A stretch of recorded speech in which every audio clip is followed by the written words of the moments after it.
High Commander Jothik stood before the holographic display, his four eyes scanning the tactical readout with practiced precision. For 3 cycles, the Confederation's greatest military minds had gathered in this war room, analyzing every possible scenario. The upcoming invasion of Sol 3, Earth as its inhabitants called it, should have been a routine operation. "The simulations are complete," announced Strategic Overseer Kelmora, her crystalline form refracting the blue light of 1,000 data streams. "We have accounted for nuclear arsenals, biological weapons, electromagnetic pulse attacks, and even primitive kinetic bombardment. Victory probability, 99.97%. Jothik nodded, his satisfaction evident in the steady glow of his bioluminescent patches. The Confederation had conquered 47 systems. They had faced the hive-minded Chromath, who thought as one organism. They had defeated the Silrathi warrior caste, whose reflexes operated in microseconds. They had outlasted the patient siege tactics of the ancient Vekatun. Humanity would be no different. The invasion fleet materialized at the edge of Earth's solar system exactly as planned. 300 warships, each capable of glassing a continent. The opening gambit was textbook, a display of overwhelming force followed by a simple demand for surrender. Every species in the known galaxy understood this calculus. Resistance meant extinction. The response from Earth came within minutes. "Confederation forces." The transmission began in surprisingly clear galactic standard. "This is Admiral Sarah Chen of the United Earth Defense Coalition. We have reviewed your demands." There was a pause. "Our answer is, come and take it." Jothik's tactical membrane flickered with confusion. The phrase made no strategic sense. They were clearly outmatched. Their weapons were centuries behind Confederation technology. The logical response was negotiation for favorable surrender terms. Curious, Kelmora mused. Perhaps a cultural idiom denoting brave last words. Proceed with Phase 2. Phase 2 never happened as planned. The Confederation fleet advanced toward Earth, maintaining textbook formation. That's when the first anomaly occurred. Ships began detecting massive energy signatures emerging from Earth's moon. Not weapons platforms, the signatures were all wrong. They were too unstable, too volatile. "High Commander," a sensor operator reported, confusion thick in his voice. "The humans appear to be detonating their own nuclear weapons. On their own moon. In a chain reaction. Tactical purpose?" Jothik demanded. "Unknown, sir. The explosions are creating a debris field, but it's too dispersed to threaten our shields. It's just," the operator paused. "Sir, they're cheering. We're intercepting their communications. They're celebrating." Kelmora's form darkened with concern. "That makes no sense. They're destroying their own infrastructure for no tactical advantage." But it wasn't no advantage. The debris field, superheated and radioactive, played havoc with long-range sensors.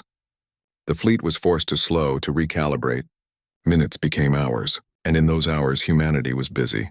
The second wave of attacks came from Earth itself. Not from military installations. Those had been precisely mapped and were ready to be neutralized. The attacks came from everywhere else. A Confederation dreadnought, the Eternal Judgment, suddenly found its shields failing. The crew frantically searched for the source, a modified civilian communications satellite, its broadcasting array rewired into a directed energy weapon.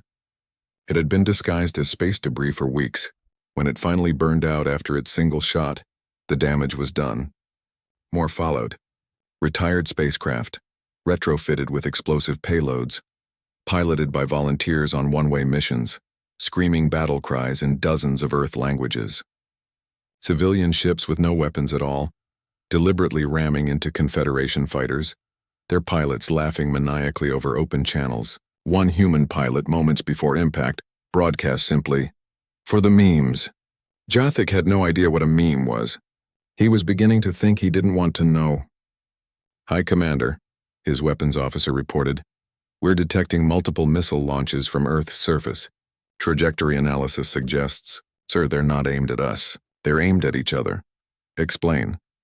"The humans are launching missiles at their own cities, but they're intercepting them mid-flight with other missiles, creating a defensive screen of shrapnel and electromagnetic interference.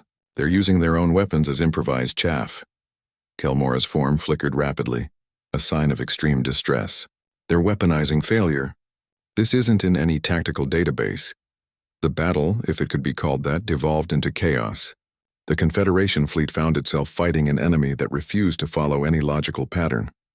Humans abandoned fortified positions for no reason, then ambushed from locations that offered no tactical advantage. They sacrificed valuable assets for meaningless gains. They broadcast false surrender signals, then attacked during parley, a violation of every Galactic War convention. Most disturbing of all, they seemed to be enjoying it. "This is insanity," Jathik muttered, watching another human pilot guide a damaged fighter into a Confederation carrier bay, then detonate the reactor. The human had been singing something called country music right until the explosion. "Not insanity," Kelmora corrected quietly. "Something worse. They're unpredictable because they're not trying to win conventionally. They're trying to make victory too costly, too complicated, too annoying for us to pursue." And they were succeeding. The Confederation had lost 37 ships, not to superior technology or tactics, but to sheer, inexplicable human chaos. Every protocol had a counter-protocol, but there was no protocol for an enemy that treated war like some kind of demented game. The final straw came when Earth's governments released a statement. Not a military communique, a public broadcast translated into Galactic Standard and transmitted to every Confederation ship. "We know you're stronger. We know you're smarter. We know you've conquered half the galaxy." Admiral Chen's face filled the screen, her smile predatory. "But ask yourself, do you really want to spend the next century occupying a planet where the natives consider 'hold my beer and watch this' to be a valid military strategy? Where every coffee shop might have an improvised explosive device? Where we've already written folk songs about killing your soldiers, and we haven't even started guerrilla operations yet?" She leaned forward. "We don't fight fair. We don't fight smart. We fight like caffeinated honey badgers with a grudge and access to a hardware store. So here's our counteroffer. Leave now and we'll forget this ever happened. Stay and find out why the galaxy doesn't have a word for terrorism, because no species has ever been crazy enough to invent it." In the war room, Jathik looked at his losses, his exhausted crew, and the tactical readouts that showed no coherent pattern he could counter. "Begin withdrawal," he ordered quietly. "Sir?" his second-in-command questioned. "Begin withdrawal," he repeated. "Add a special notation to Earth's file in the Confederation database. Classification, avoid at all costs. Reason." He paused, searching for the right words. "Reason tactically insane. No predictive models applicable."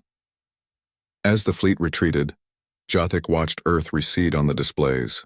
He had planned for every threat. Every rational threat. He hadn't planned for humanity. And that, he realized, had been the fatal flaw.